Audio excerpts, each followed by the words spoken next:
So I saw this interesting clip on Twitter by Matt Walsh. I think he points out a lot of good points regarding the whole everybody today blaming um, or condemning the people from the past about slavery and all this stuff that we know now is wrong and that we all can agree upon now is wrong.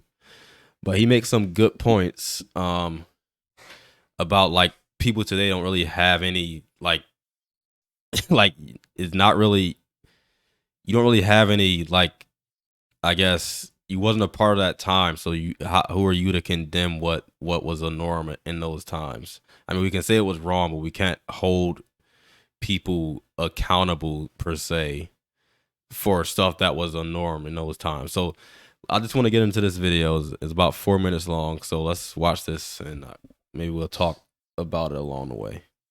Let me make one point about this. I am extremely sick and tired of this pompous, self-inflated attitude, which retroactively condemns people from other eras for failing to have adopted the beliefs and presuppositions of people in our era. All of the people who are issuing these condemnations, all of the people who spend time apologizing for or virtue signaling based on the, quote, racism of people who've been dead for many decades, all these people, the sensitivity readers, the people putting these disclaimers on books, all of these people, all of them, would hold all of those same kinds of beliefs if they lived during that time. All of them would. Yep. Now, as I said, most of them do today, just it's directed at a different race of people. But putting that aside, all of these people would be guilty of these historical sins if they happened to have been born slightly earlier on the timeline. I know this because these people have completely and unquestionably adopted all of the prevailing mainstream attitudes and beliefs of our day. Okay, they have shown a willingness to say whatever the culture says they should say and believe whatever the culture says they should believe. The culture tells them that whites are inherently racist. They believe that whites are inherently racist. The culture tells them that women have penises. They believe that women have penises. The culture tells them to wave a rainbow flag. They wave a rainbow flag. The culture tells them to wave a Ukrainian flag. They wave a Ukrainian flag. Hold on. So that's a great point.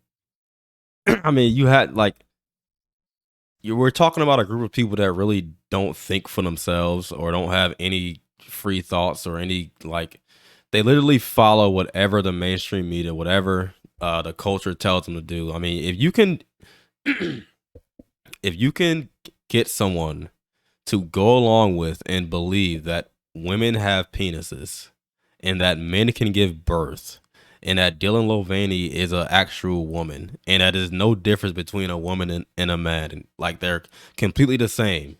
If you can get somebody to believe that, it is 100% certainty that this person would definitely go along with the cultural narrative or the cultural values that allowed slavery or that allowed all whatever whatever thing that was acceptable back then. So that's a great point. The culture tells them to wear a mask. They wear a mask. They are disciples of the current thing, and these are our current things. If they happen to live in 1920, the current things would be very different, but they'd be current. And so these people would accept and believe all of those things. See, it requires moral courage and independent thought and finely tuned critical thinking skills to fundamentally question the most ubiquitous beliefs and practices of the age you live in. These people have none of those qualities. They would not have stood a chance.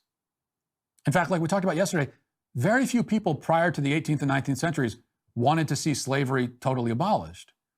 And even the people who did during that time, most of them, the wanted, that were abolitionists, would still be considered wildly racist by our modern standards.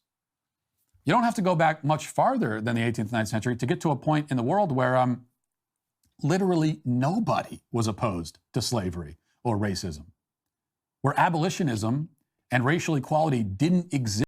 And it's still areas today where nobody's opposed to racism. I mean, it's still like it's like overtly racist policies and practices in places like South Africa against white people, or like people think like I don't know what, like slavery is still slaves.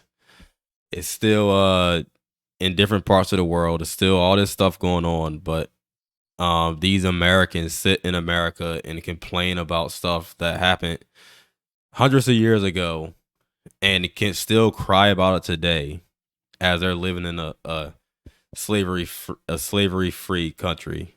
And they don't see I never see them talking about any other countries where this stuff actually still go on. And racial equality didn't exist as concepts. And these were not stupid people. In fact, some of the most brilliant human beings in human history lived during this time of many millennia.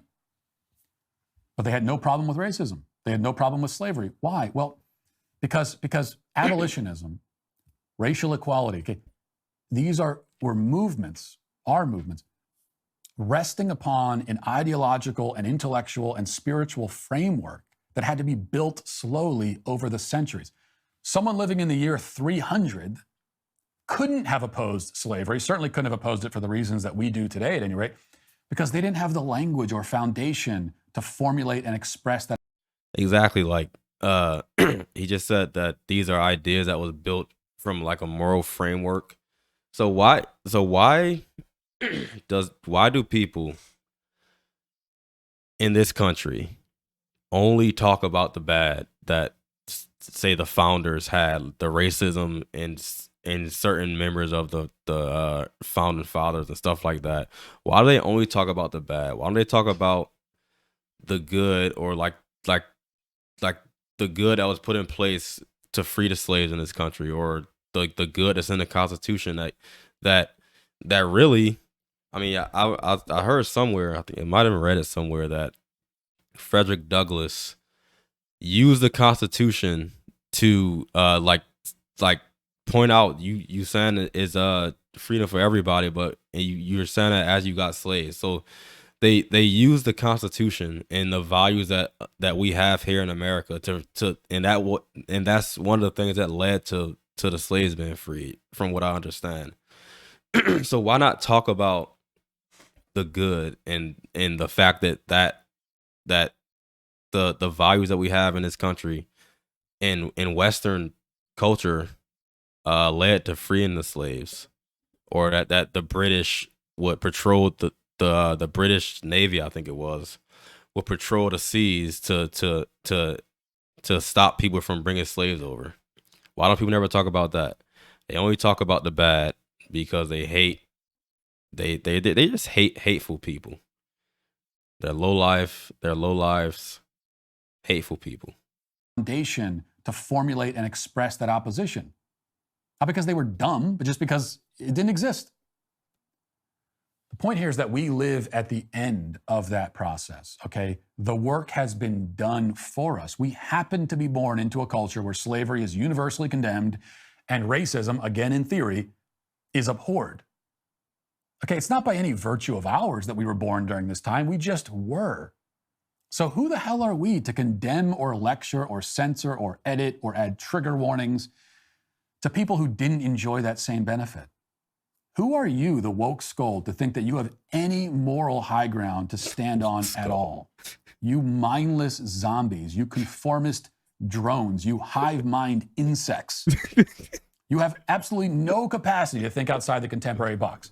Every era has its unique sins. You are guilty of promoting and celebrating all of ours. And so you would have promoted and celebrated all of theirs.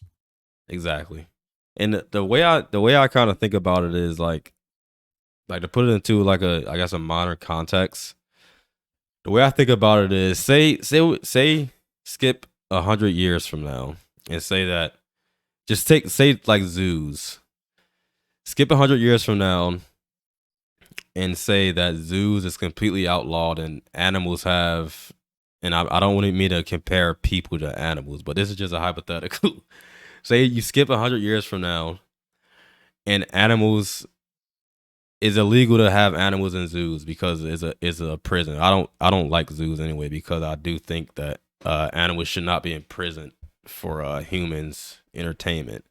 But anyway, skip 100 years from now and say animals is illegal to have animals in captivity, and anybody that does this is like publicly shamed, and it's like being on par with being a racist. Say that's how it is 100 years from now, and say that it comes out in the news or something that back in 2020, Barack Obama attended a zoo.